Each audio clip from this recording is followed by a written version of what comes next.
did a word analysis of the book, and you used the word "the" most. Okay. And second is rigor.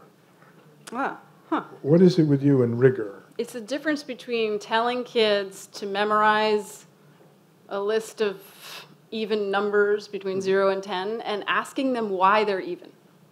Asking them to think. So rigor is when you're being pushed out of your comfort zone, but not to the point of despair, but where you're in that sweet spot where you're having to grapple with something that's just a tiny bit harder than you think you can do, but you actually can do it. So you're uncomfortable, but a little. It's an okay. Kind of like, I think in America we know what like a rigorous football practice would look like, right? Like, it would be relevant, but it would be like hard. It would require, but you also wouldn't end up dead. Like you would survive, and you would be sort of maybe pumped up afterward.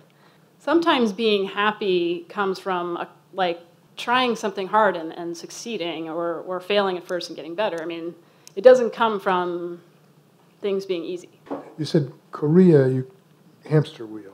Is there a quick phrase for Poland? Poland I saw as a metamorphosis. It's a country in transition, on the rise, and it's sort of a hybrid of between the pressure cooker and the utopia. And Finland is the utopia, the place where they're getting great results with a lot less suffering. And the U.S., the term you use is moon bounce, which is not a compliment. It's soft but fun.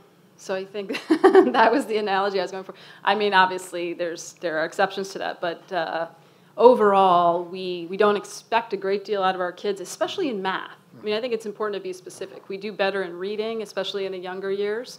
But in math, even our top quartile of most affluent kids score below their affluent peers in 26 other countries in math. My theory is that so much of what happens is regurgitation, and you can train young kids to regurgitate pretty easily, and so they do well on tests. But then when they get a little bit older, they wait a minute, and they really haven't learned deeply the stuff that they need to. It seems to me that all the literature says that one of the things that breeds creativity is boredom. And I wonder, as a parent, albeit of a 7-year-old, but since you are sort of steeped in this world, what you think about that and what you sort of plan for your child. There is not a lot of evidence that boredom leads to creativity, but that's defining boredom as an unpleasant sensation of a lack of stimuli. It's not just the absence of stimuli, it's a sort of actually negative sensation of being kind of trapped in a situation that you don't want to be in.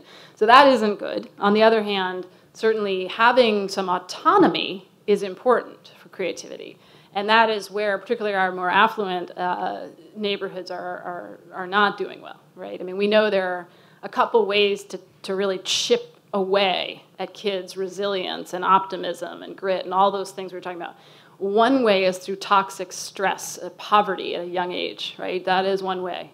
Another way is through, micromanaging your kid obsessively so they never have to make a decision or deal with failure. Yeah. So, some tips for identifying the best schools. Well, one of them is to watch the kids. When you go into a school, at least for me, the temptation was always to watch the teacher and to stare intensely at the bulletin boards to see if they will tell you something. Watching the kids is much more useful. So if you walk into a classroom and no one turns around to look at you, that's a good sign.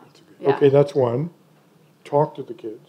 Talk to the kids. So they are experts in education. They are super thoughtful about what's happening or not happening. If you ask a student in a classroom, you just ask him quietly, what are you doing and why? Most kids can answer the first question, but you'd be shocked how few can answer the second. And so there are ways to find out from kids whether they're being asked to think.